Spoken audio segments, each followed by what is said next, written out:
Good morning student, education study circle में आपका स्वागत है। तो स्टूडेंट, आज हम लोग वैद्युत धारा के क्रम को आगे बढ़ाते हुए वैद्युत धारा के चैप्टर में हम लोग देखेंगे नंबर 1 पे वैद्युत शक्ति की परिभाषा देखेंगे तथा इसके कुछ मात्रकों के बारे में भी चर्चा करेंगे। ठीक है। दूसरे नंबर पे हम लोग पढ़ेंगे किलोवाट घंटा। तो किलोवाट घंटा होता क्या है और इसके समान बोल से कह सकते हैं समान बोल चाल भाषा में क्या कहते हैं और इसका कहाँ पे उपयोग होता है इसके बारे में देखेंगे और इसकी परिभाषा भी सीख लेंगे। तीसरे नंबर पे सेल देखेंगे, सेल किसे कहते हैं, सेल के प्रकार के बारे में चर्चा करेंगे, मतलब प्राथमिक सेल और द्वितीयक सेल की परिभाषा को देखेंगे। चौथे नंबर पे हम लोग पढ़ेंगे सेल के आंतरिक प्रतिरोध की परिभाषा, सेल के आंतरिक प्रतिरोध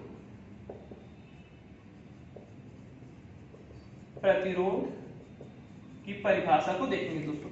तो स्टार्ट करने से पहले जिन स्टूडेंट ने अभी तक चैनल को सब्सक्राइब नहीं किया है तो प्लीज सब्सक्राइब कर लें। चलते हैं, स्टार्ट करते हैं। देखिए, वैद्युत शक्ति है क्या। अगर हम बात करें वैद्युत शक्ति के बारे में तो आपने क्लास 9 और 10 पढ़ा है कि वैद्युत शक्ति को सामर्थ्य कहते हैं। क्या कहते हैं? सामर्थ्य। आपने पढ़ा 9-10 में सामर्थ्य की आपने परिभाषा पढ़ा था। कार्य करने की दर को ही क्या कहते हैं? सामर्थ्य कहते हैं। सेम वही परिभाषा अब हम लोग वैद्युत शक्ति, मतलब वैद्युत शक्ति को सामर्थ्य कहते हैं। वैद्युत सामर्थ्य के नाम से भी जाना जाता है। अगर एग्जाम में वैद्युत शक्ति ना देकर वैद्युत सामर्थ्य दे तो भी परिभाषा एक ही रहेगी दोस्तों। तो ये याद रखिएगा, सामर्थ्य और शक्ति दोनों एक है। तो क्या करेंगे, किसी वैद्युत परिपथ में, अगर इसकी परिभाषा देखें, किसी वैद्युत परिपथ में ऊर्जा क्षय होने की दर को, किसी वैद्युत परिपथ में ऊर्जा मतलब कि क्षय होना मतलब कम होने की दर को, दर मतलब होता समय, किसी समय मतलब कि लगातार कम हो रही, मतलब कि किसी वैद्युत परिपथ में ऊर्जा क्षय होने की दर को हम क्या कहते हैं? वैद्युत शक्ति। या तो दूसरी परिभाषा कहते हैं किसी वैद्युत परिपथ में कार्य करने की दर को, सेम वही परिभाषा जो पिछला क्लास 9 और 10 में देखे हैं।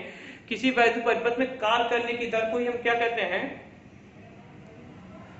वैद्युत शक्ति कहते हैं। सिंपल सा परिभाषा। चलते हैं, देखते हैं लिख के। देखिए, किसी वैद्युत परिपथ में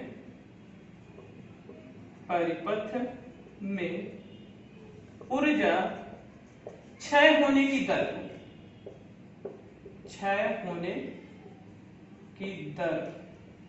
को, ठीक, क्षय मतलब होता है कि ऊर्जा कम हो, लगातार कम होता चला जाए। मतलब कि पहले था मतलब 10 यूनिट थी या 5 यूनिट होगी, मतलब डेली खपत हो रही है। जैसे कि नहीं, जैसे कि आप लोग पंखा चलाते हैं तो ऊर्जा दिन प्रतिदिन कमी हो रही है ना, तो ऊर्जा खपत होना मतलब क्षय होने की दर को अथवा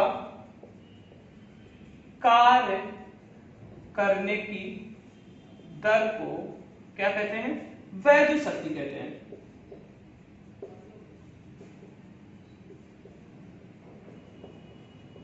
इसे हम लोग किससे प्रदर्शित, इसे P से प्रदर्शित करते हैं। इसे किससे प्रदर्शित करते हैं? P से प्रदर्शित करते हैं। तब P बराबर होता है W/T। ठीक, बहुत ही सिंपल परिभाषा है, W/T। अगर देखिए इसका मात्रक क्या होता है तो इसके बारे में थोड़ा जानेंगे। इसका मात्रक वाट होता है। देखिए, ये जो है T मतलब कि ये प्रति दर मतलब कहते हैं कि देखिए W का वाट, अगर इसके मात्रक के बारे में, W का मात्रक क्या होता है? आपने कार का मात्रक पढ़ा है, जूल पर सेकेंड, आप ये भी जानते हैं। ठीक, देखिए W का मात्रक जूल हो जाएगा, P का मात्रक सेकेंड। तो ये भी कभी ध्यान में अगर दे दे जूल प्रति सेकेंड तो भी इसका ही मात्रक होगा। ठीक है, P का। तो और कुछ अगर बात करें तो देखिए, अब यहाँ से कुछ एग्जाम के दृष्टि से, जो एग्जाम में बार बार पूछे जाते हैं उसके दृष्टि से इस जो हमारा विद्युत शक्ति वो कहाँ पे इंपॉर्टेंट है। चलते हैं, देखिए सबसे पहले आता है, देखिए सबसे पहले पाएगा 1 किलोवाट। आप जानते हैं 1 किलोवाट बराबर क्या होगा? 1000 वाट। सब लोग जानते हैं, ऐसा नहीं कोई जान।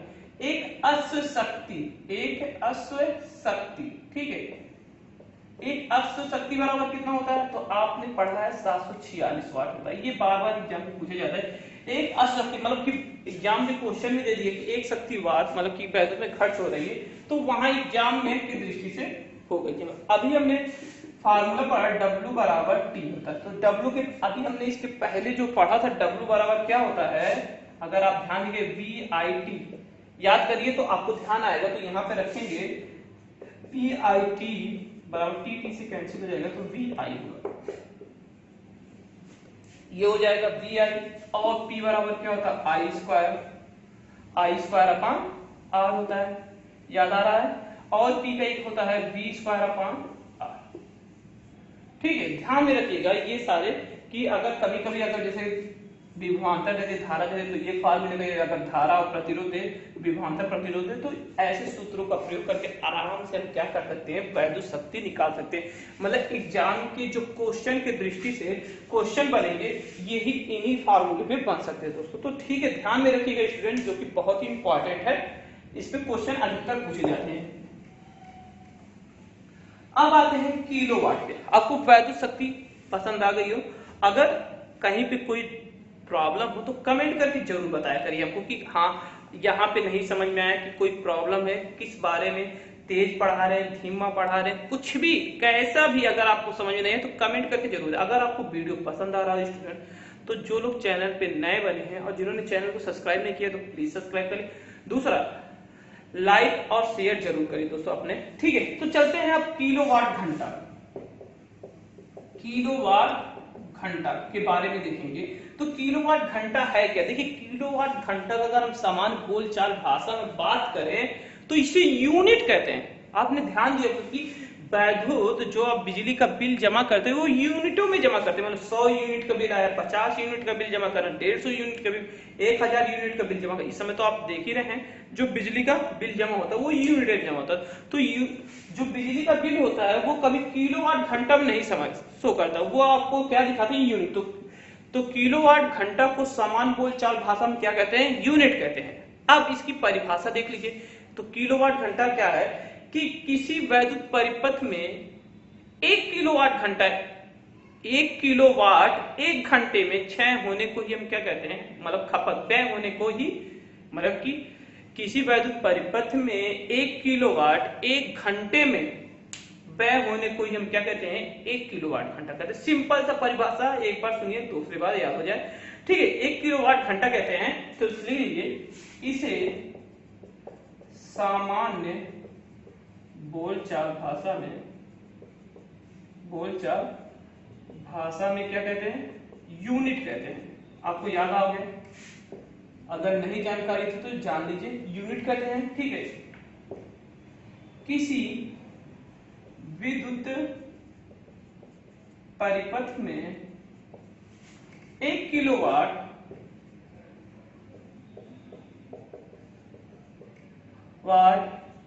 एक घंटे, 1 किलोवाट को 1 किलोवाट 1 घंटे में 1 घंटे में व्यय होने को ही क्या कहते हैं, 1 किलोवाट घंटा कहते हैं, घंटा कहते हैं।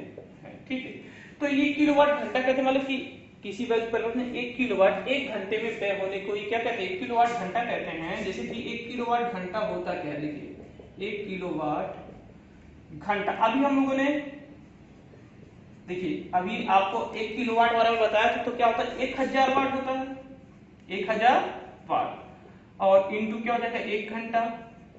तो 1 किलोवाट बराबर 1000 वाट है, सही है।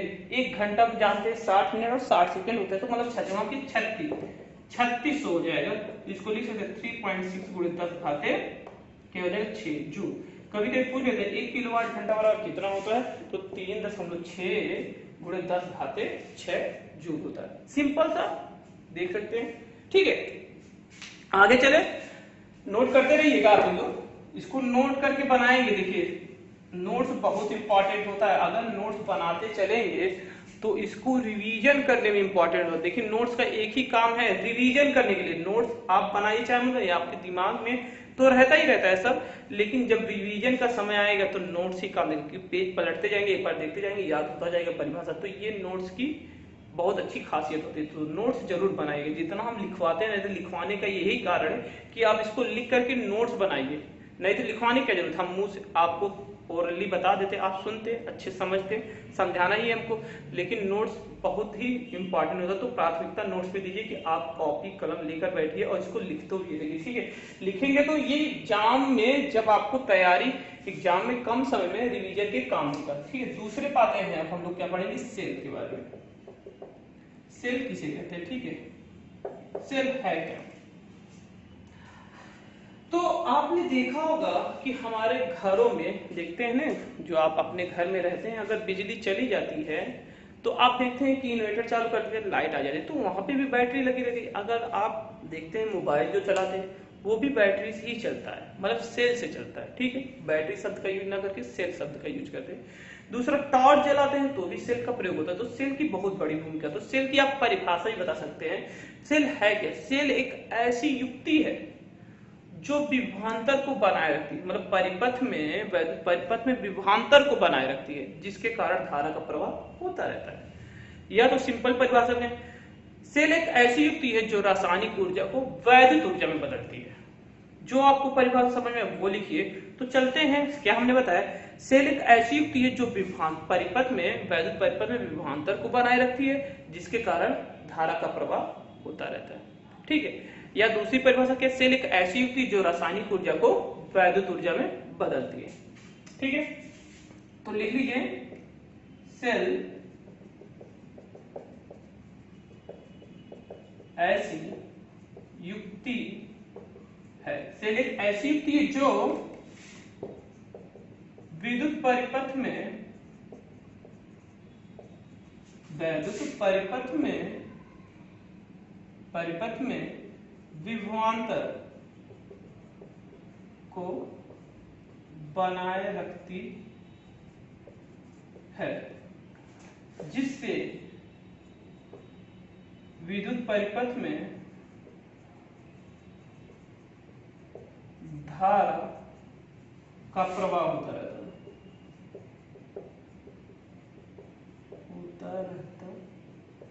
धारा का प्रवाह होता रहता है। सिंपल सा है, देख सकते हैं।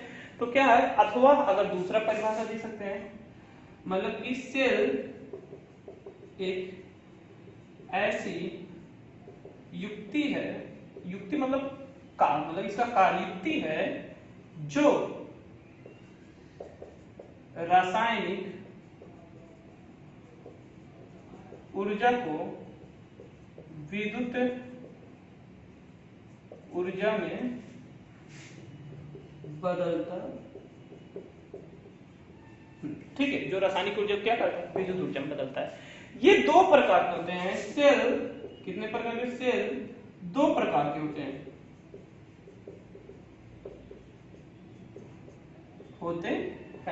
तो कौन कौन से हैं, नंबर एक पे है प्राथमिक सेल, नंबर दो पे है द्वितीयक सेल, ठीक है। प्राथमिक सेल होता है और सेकेंडरी सेल, मतलब दो प्रकार की सेल होती है। सेल की परिभाषा आपको समझ में आ गई होगी, आपने देखा, ठीक है। तो सेल एक ऐसी युक्ति जो रासायनिक ऊर्जा को वैद्युत ऊर्जा में बदल सकती है। सिंपल सा परिभाषा है, एक बार पढ़ेंगे दूसरी बार। अब आते हैं लोग प्राथमिक सेल के बारे में थोड़ा देख लेते हैं, ठीक है। प्राथमिक सेल किसे कहते हैं, देखिए प्राथमिक सेल के बारे में बात करें,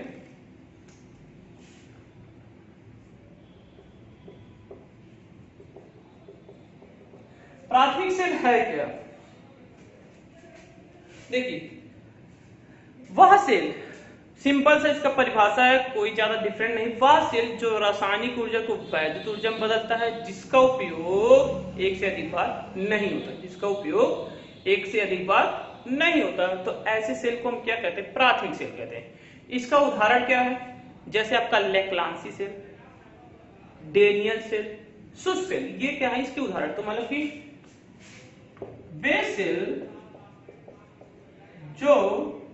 सेल जो क्या करते हैं, रासायनिक, देखिए इनकी कार्य के आधार पर रासायनिक ऊर्जा को विद्युत ऊर्जा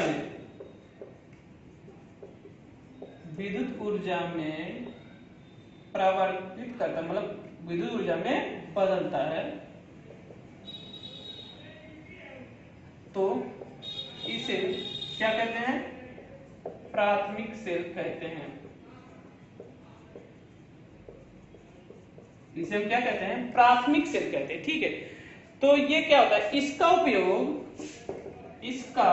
प्रयोग एक से मतलब एक बार ही होता है, एक से अधिक बार नहीं होता है, एक बार ही होता है, मतलब एक से अधिक बार नहीं होता, मतलब बार बार इसका प्रयोग नहीं करते, मतलब एक ही बार होता है। क्या होता है, एक बार ही होता है। उदाहरण में इस उदाहरण में अगर ले थे, उदाहरण में कौन कौन से इसके, जैसे हमने बताया लेक्लांसी सेल है। ठीक है, दूसरा क्या है, डेनियल है,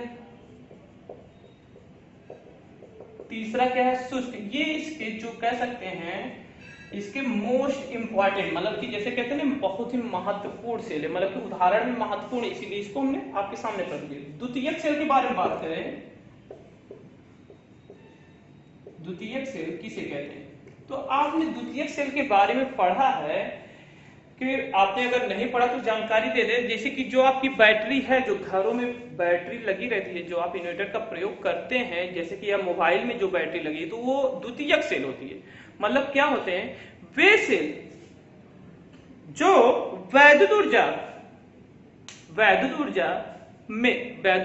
ऊर्जा से पहले, वे सेल जो वैद्युत ऊर्जा से पहले, विद्युत ऊर्जा से पहले रासायनिक ऊर्जा रासायनिक ऊर्जा में एकत्रित किया जाता है और आवश्यकता पड़ने पर रासायनिक ऊर्जा को विद्युत ऊर्जा में बदला जाता है। इसका प्रयोग बार बार किया जाता है। ठीक है, और इस प्रकार के सेल को ही हम द्वितीयक सेल कहते हैं। मतलब सिंपल सा है, जो आपके घरों में बैटरी में लगा है, ये क्या है, ये आपके द्वितीयक सेल है।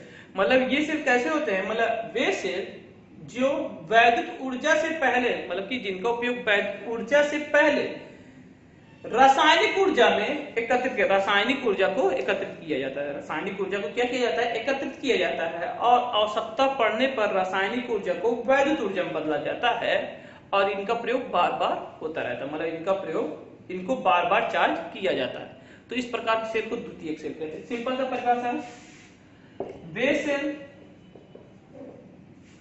वे सेल जो विद्युत ऊर्जा से पहले जिनकी मतलब या तो कह सकते विद्युत ऊर्जा से पहले रासायनिक ऊर्जा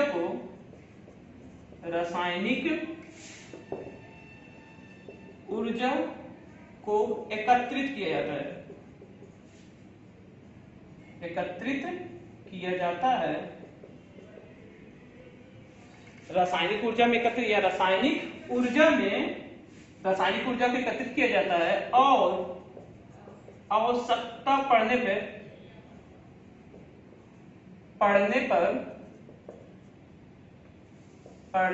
क्या करते हैं, आवश्यकता पड़ने पर रासायनिक ऊर्जा को किसमें बदला जाता है, विद्युत ऊर्जा में बदला जाता है। तो ठीक है, सिंपल सा परिभाषा, मतलब कि वे सेल जो वैद्युत ऊर्जा से पहले रासायनिक ऊर्जा को वैद्युत ऊर्जा से पहले रासायनिक ऊर्जा में क्या किया जाता है, एकत्रित किया जाता है, और फिर आवश्यकता पड़ने पर रासायनिक ऊर्जा को हम क्या करते हैं, वैद्युत ऊर्जा में बदलते हैं। ठीक है, तो इसके उदाहरण क्या है, उदाहरण की बात करें, बदला जाता है, इसका प्रयोग मतलब कि इनको एक से अधिक बार, मतलब कि इनको बार बार, या तो कह सकते हैं इनको बार बार चार्ज कह सकते हैं, या तो बार बार प्रयोग में लाया जा सकता है, चार्ज या प्रयोग में लाया जाता है। तो ये द्वितीयक सेल कहलाते हैं।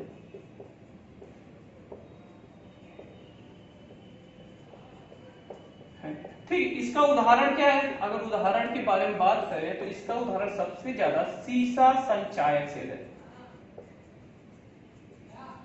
इसका उदाहरण क्या है, सीसा संचायक सेल है। ठीक है, बहुत ज्यादा इंपॉर्टेंट सीसा संचायक सेल है। सिंपल सा है, नोट कर सकते हैं। अगर इसके बारे में थोड़ा सा हम बात करें, मतलब व्यवहार रचना के बारे में बात करें तो इसकी रचना कैसी हुई है, व्यवहार रचना के बारे में बात करें तो देखिए शिक्षा संचार सेल में धात्विक की शिक्षा मतलब कि सेल की संरचना में धात्विक की दो छड़े होते हैं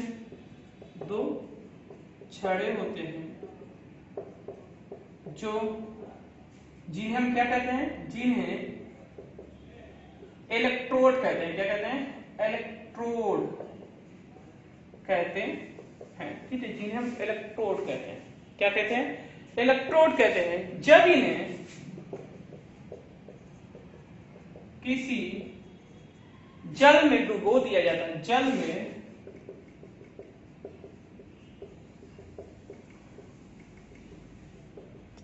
डुबो दिया जाता है तो ये वैद्युत अपघट्ट की तरह का वैद्युत अपघट्ट हो जाते हैं। डुबो दिया जाता है तो ये वैद्युत अपघट्ट कहलाते हैं। वैद्युत अपघट्ट कहलाते हैं।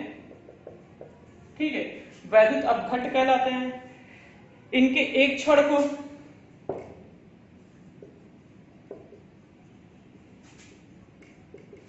धनावेशित होते हैं। धनावेशित होते हैं। दूसरे छड़ पर ऋणावेशित होते हैं, मतलब कि ऋणावेशित होते हैं। मतलब कि जो इनका एक छड़ क्या होता है धनावेशित है, दूसरा ऋणावेशित होता है। अर्थात धनावेशित को धनाग्र कहते हैं,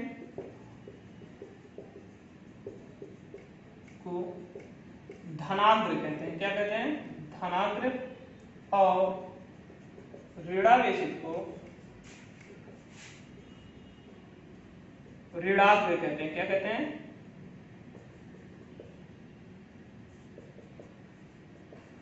कहते हैं। ठीक है, सिंपल से इसकी जो संरचना है इसी प्रकार की जाती है। जैसे कि एक अगर आप देखेंगे जिसमें जल भरा है और इसमें दो छड़ है तो ये इनका फिगर होता है। सिंपल सा ऐसे ही इनकी संरचना होती है। ठीक है, मतलब बनी रहती है। ठीक है, बहुत ही सिंपल है, आप देख सकते हैं। तो आपने देखा सेल के बारे में, प्राथमिक और द्वितीयक सेल के बारे में। तो इसके आंतरिक प्रतिरोध के बारे में थोड़ा देख लें। सेल का आंतरिक प्रतिरोध होता क्या है? सेल का आंतरिक प्रतिरोध किसे कहते हैं? सेल का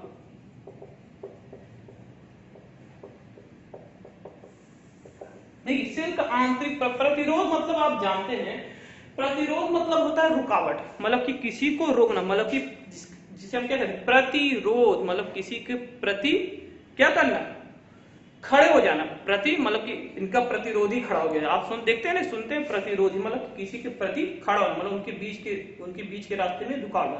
तो सेल के अंदर अर्थात सेल में कुछ अपद्रव रहते हैं, मतलब कि वैद्युत अपघट्ट। सेल के अंदर क्या होते हैं? द्रव्य होते हैं जो धारा के प्रवाह के मार्ग में क्या करते हैं? धारा के प्रवाह के मार्ग में रुकावट उत्पन्न करते हैं। तो इसे हम क्या कहते हैं? सेल का आंतरिक प्रतिरोध कहते हैं। मतलब सेल के अंदर अर्थात सेल के अपघट्ट पदार्थ मतलब द्रव्य, जो सेल के अंदर के द्रव्य मतलब जो सेल के द्रव्य, मतलब कि सेल में कुछ द्रव्य होते हैं जो धारा प्रवाह के मार्ग में क्या करते हैं? रुकावट उत्पन्न करते हैं, मतलब कि रुकावट उत्पन्न करते हैं। तो इसे हम क्या कहते हैं? सेल का आंतरिक प्रतिरोध कहते हैं। ठीक है, इसे स्मॉल आर से प्रदर्शित करते हैं और इसका मात्रक भी क्या होता है? ओम होता है। तो लिख सकते हैं इसको, सेल के अंदर अर्थात सेल के द्रव्य आप घट कह सकते हैं, द्रव्य। ठीक है, सेल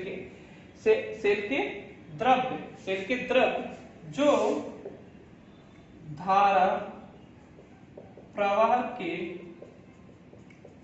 मार्ग में रुकावट उत्पन्न करते हैं, तो धारा के मार्ग में प्रवाह के क्या करते हैं? धारा प्रवाह के मार्ग में रुकावट उत्पन्न करते हैं। इन्हें सेल का आंतरिक प्रतिरोध कहते हैं। ठीक है, इसे हम लोग किस करते हैं, स्मॉल आर से प्रदर्शित करते हैं,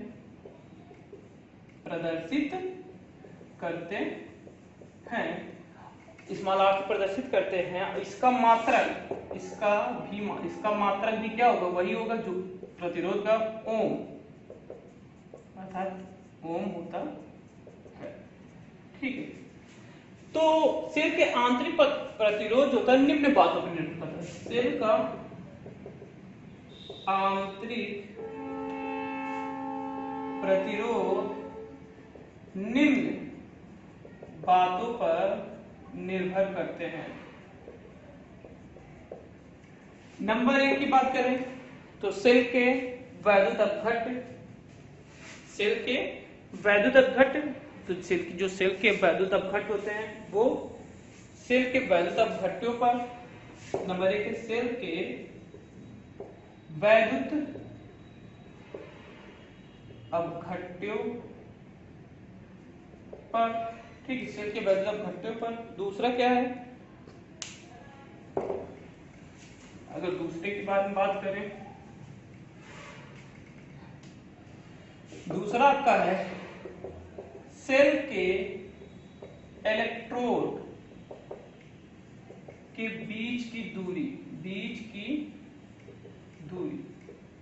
L पर। ठीक है, तीसरा है सेल के इलेक्ट्रोडों के अनुप्रस्थ क्षेत्रफल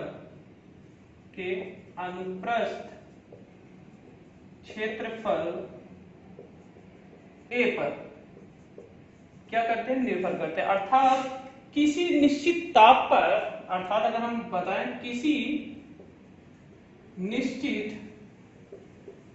ताप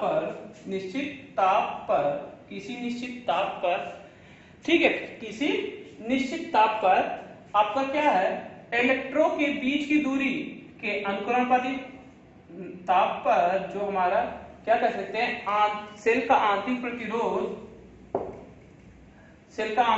एक निश्चित ताप पर सेल का आंतरिक प्रतिरोध क्या लिख सकते, सेल के इलेक्ट्रोड के प्लेटों के बीच की दूरी, मतलब जो हमने बनाया था प्लेट, जैसे कि ये, ठीक है, प्लेटों के बीच की दूरी के अनुक्रमानुपाती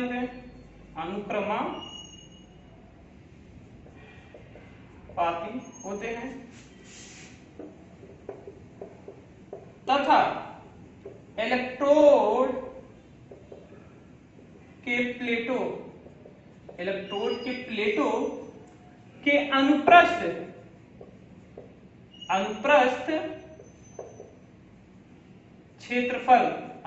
क्षेत्रफल के वर्ग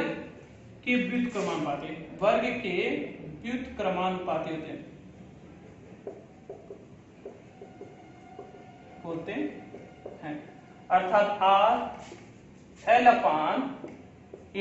ठीक है, या इसी को लिख सकते हैं R बराबर K लिख देंगे L और A²। तो ये सिंपल सा जो आंतरिक प्रतिरोध है, मेन इसका क्या होता है, आंतरिक प्रतिरोध का परिभाषा, सेल के आंतरिक प्रतिरोध की परिभाषा के बारे में पूछा जाता है। तो ये थी सेल के आंतरिक प्रतिरोध के बारे में हमने बहुत अच्छे से चर्चा की है। ठीक है, आपको समझ में भी आया होगा। तो दोस्तों, अगर आपको ये वीडियो पसंद आया, दोस्तों जिन्होंने अभी तक चैनल को सब्सक्राइब नहीं किया है तो प्लीज सब्सक्राइब करें और कमेंट करके जरूर बताएं कि ये वीडियो आपको कैसा लगा, और इस पे लाइक का बटन जरूर प्रेस कीजिए। नमस्कार दोस्तों, नए वीडियो में नई जानकारी प्रस्तुत होगी।